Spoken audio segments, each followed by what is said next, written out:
This video contains spoilers for Earthbound, Homestuck, and Undertale. Hey everyone! Optimistic Duelist here. Over the years, I've noticed people pick up on some of the ways Undertale references Homestuck, but the influences run much deeper than most people are aware of, probably because you need to understand Homestuck pretty well in order to make sense of them. Luckily, I'm here to break them down for you. And with Hiveswap just around the corner, I thought it might be fun to do a quick video rounding up some of my favorites.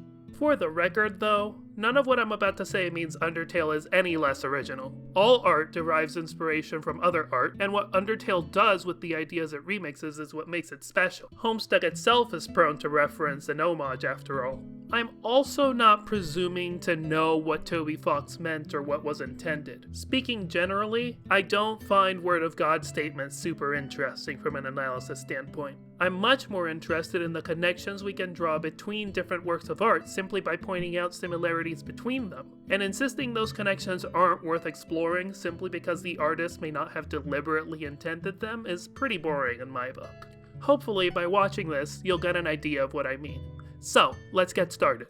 Let's get these out of the way first.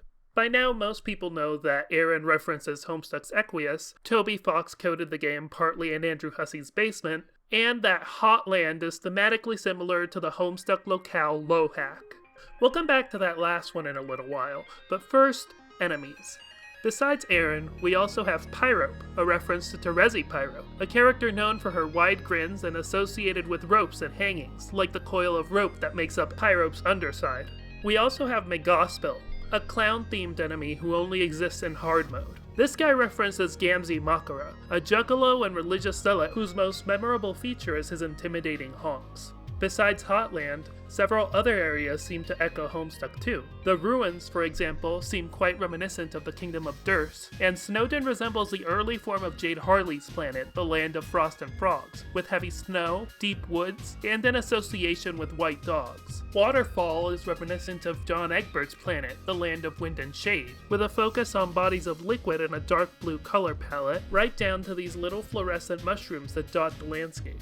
Additionally, John's planet includes tubes that perform mail deliveries, a concept that could be echoed with these flowers that pass along the last message they heard. Finally, the True Lab brings to mind the laboratories hidden inside meteors in the Medium's Veil. Now let's double back to Hotland, which similarly remixes the aesthetics of lava and industrialism from Lohack, for those who hadn't heard. The mini-boss battle of Hotland is a showdown where you encourage these two royal knights to confess their feelings for each other. Lohack is short for A Land of Heat and Clockwork, the planet of all-around cool kid Dave Strider. As it turns out, Dave is also a knight according to Homestuck's JRPG class system, and he ends up dating a different knight, Karkat Vantis, towards the end of the story. Both characters subscribe to the Bro Code and feature narratives heavily dealing with emotional repression. Now let's talk about music. It's no secret that the track for Hotland, Another Medium, is a reference to Homestuck, but did you know the title is also a form of wordplay?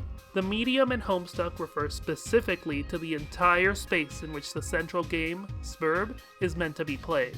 In this sense, Undertale itself can be understood to be another medium in which its game is meant to be played. Even better, Homestuck is a comic, and Undertale is a video game. Undertale is literally in another medium from Homestuck, and the title of the song can reflect that as well.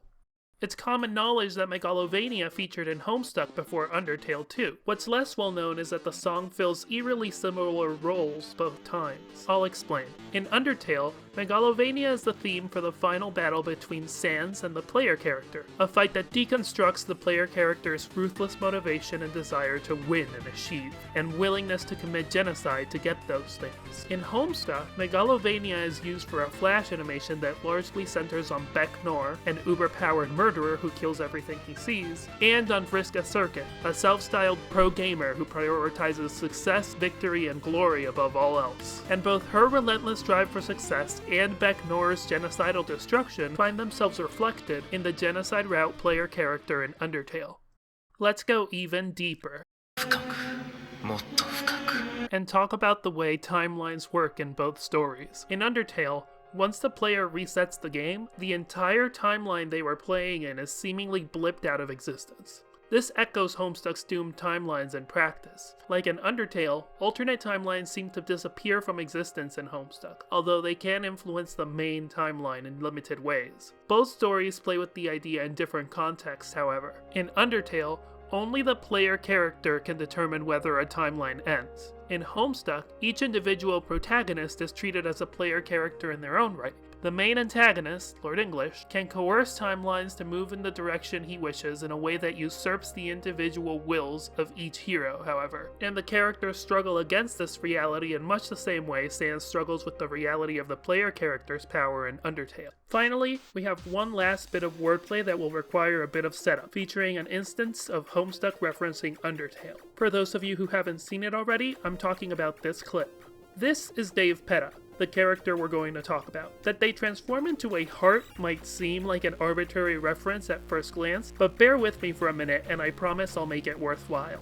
So, as I mentioned earlier, Homestuck implements an RPG class system that employs a naming structure similar to Legend of Zelda. Just as Ocarina of Time's Link is referred to as a hero of time, or Wind Waker's Link a hero of wind, so too many characters in Homestuck can be considered a hero of one of the 12 aspects, the aspects each referring to different primordial forces that shape reality. Dave Petta in particular is actually a fusion of two different characters, one a hero of time and another a hero of heart.